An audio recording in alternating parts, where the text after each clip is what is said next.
Perkenalkan, saya Ruben Redlora dari Stikes Wirausaha Yogyakarta yang pada kesempatan ini akan memberikan informasi terkait penyalahgunaan nafsa. Langsung saja saya jelaskan inti daripada materi ini. Yang pertama yaitu apakah nafsa atau apa itu nafsa. Nafsa sendiri merupakan singkatan narkotika, alkohol, psikotropika, dan zat adiktif lainnya yang mengakibatkan ketergantungan secara fisik dan atau psikologis serta kerusakan pada sistem saraf. Penyebab daripada penyalahgunaan nafsa yang pertama yaitu dari faktor individu. Faktor individu di sini terjadi ketika ada rasa ingin tahu dan mencoba dari individu itu sendiri, kemudian tidak bersikap tegas terhadap tawaran atau pengaruh teman sebaya. Selanjutnya ada sikap memberontak terhadap peraturan atau tata tertib yang ada, kemudian ada pernyataan diri sudah dewasa. Selanjutnya ada keyakinan penggunaan zat yang akan diyakini sebagai lambang keperkasaan atau lambang modernisasi. Kemudian adanya faktor individu yang lain yaitu kurang menghayati ajaran agama. Penyebab selanjutnya yaitu yang datang dari faktor keluarga. Ada yang pertama yaitu kurang komunikatif dengan anak dan terlalu menuruti kemauan anak. Selanjutnya terlalu sibuk, orang tua terlalu sibuk dan kurang memberi perhatian pada anak sehingga anak kembali akhirnya terjerumus ke dalam penyalahgunaan nafsa ini.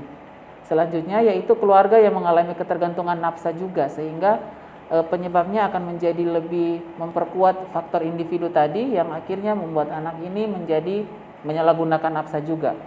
Selanjutnya yaitu keluarga dengan orang tua yang otoriter dan perfeksionis. Selanjutnya penyebab lain yaitu datang dari faktor ketiga yaitu faktor lingkungan. Yang pertama faktor lingkungan ini yaitu mudah diperolehnya zat nafsa. Di mana kita tahu bahwa akhir-akhir ini zat nafsa sudah begitu marak di masyarakat sehingga mungkin tidak menjadi sulit untuk diperoleh. Sehingga faktor pertama dari faktor lingkungan yaitu tadi mudah diperoleh di sekitaran lingkungan. Selanjutnya yaitu ada ancaman fisik dari teman atau pengedar. Ada faktor lain yaitu berteman dengan pengguna zat nafsa. Selanjutnya ada tekanan teman sebaya yang sangat kuat dan lingkungan sosial yang tidak tertib. Selanjutnya jenis-jenis nafsa. Jadi jenis-jenis nafsa di sini ada terbagi atau terdiri dari beberapa jenis. Yang pertama yaitu jenis narkotika yang di dalamnya ada heroin, ganja, kokain, morfin, dan kodein. Selanjutnya ada alkohol, bisa dalam bentuk bir, legen atau vodka dan lain-lain. Selanjutnya dalam bentuk atau dalam jenis psikotropika ada sabu-sabu, ada inex, pil, koplo dan lain-lain. Kemudian zat adiktif lain seperti bensin, cat, thinner dan lain-lain. Selanjutnya untuk tanda pengguna nafsa. Yang pertama yaitu terjadi perubahan fisik. Yang pertama badan menjadi kurus, tampak mengantuk, mata merah, mata cekung, kemudian ada bekas suntikan atau goresan di lengan atas dan kaki, di lengan atau kaki. Kemudian terjadi perubahan perilaku yaitu emosi yang menjadi lebih labil dan ada halusinasi. Selanjutnya kita akan melihat dampak daripada penyalahgunaan nafsa. Yang pertama terhadap individu sendiri, terhadap keluarga maupun terhadap kehidupan sosial dari pengguna yang akhirnya menyalahgunakan nafsa ini. Yaitu yang pertama kita lihat individu. Dampaknya terhadap individu yang pertama yaitu kelumpuhan atau kerusakan organ tubuh. Selanjutnya bisa kematian dan impoten.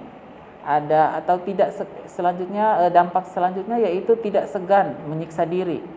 Ada gangguan tingkah laku, kemudian bisa terkena penyakit seperti hepatitis C, HIV/AIDS dan penyakit menular seksual lainnya. Dampak lain terhadap keluarga, dampak penyalahgunaan nafsa terhadap keluarga yaitu tidak lagi menjaga sopan santun di rumah bahkan terhadap orang tua. Kemudian mencemarkan nama baik keluarga dan tidak lagi segan mencuri uang atau menjual barang yang ada di rumah demi untuk memenuhi kebutuhan obat-obatan tadi ketika sudah menjadi sakau dan lain-lain. Selanjutnya dampak terhadap kehidupan sosial. Yang pertama yaitu akan berbuat tidak senonoh, dalam hal ini mesum ya, katakanlah mesum. Kemudian bisa melanggar aturan atau norma di masyarakat. kemudian bisa mengganggu ketertiban umum atau mengganggu lingkungan, dan bisa terjadi perkelahian, kriminalitas, dan kecelakaan. Selanjutnya, untuk pencegahan penyalahgunaan daripada nafsa ini, yang pertama dibutuhkan peran dari individu maupun juga dari keluarga. Yang pertama, untuk individu sendiri, peranannya yaitu jangan pernah mencoba nafsa atau jenis-jenis apapun itu dari nafsa ini. Selanjutnya yaitu bergaul dengan selektif, harus pintar memilih teman. Selanjutnya yaitu jadi diri sendiri, tidak perlu meniru orang lain untuk bisa terlihat gaul atau mungkin terlihat lebih modern dan sebagainya. Selanjutnya yaitu melakukan kegiatan yang positif. Selanjutnya yaitu dengan mempunyai atau memiliki pendirian yang teguh, kemudian mengenali lingkungan dengan benar, seperti apa lingkungan di sekitarnya, apakah ini lingkungan yang baik, lingkungan yang bisa merusak, atau yang seperti apa.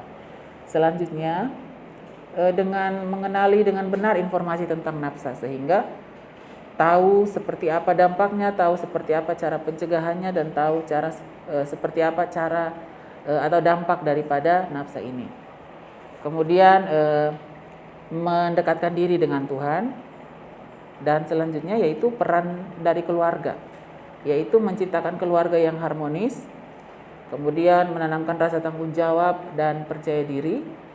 Setelah itu menciptakan komunikasi yang terbuka dan harmonis, baik antara orang tua maupun anak, baik dari orang tua ke anak maupun dari anak ke orang tua. Dan selanjutnya yaitu menyalurkan hobi dan bakat secara lebih positif. Ya, jadi mungkin itu yang bisa saya sampaikan pada kesempatan ini terkait dengan penyalahgunaan nafsa. Semoga apa yang saya sampaikan bisa dimengerti, bisa dipahami, dan terlebih dapat dilaksanakan dalam kehidupan setiap teman-teman semua yang menyaksikan video ini. Selebihnya saya mohon maaf ketika dalam penyampaian ini ada tutur kata atau sikap saya yang kurang berkenan.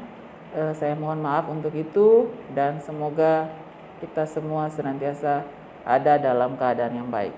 Sekian dan terima kasih.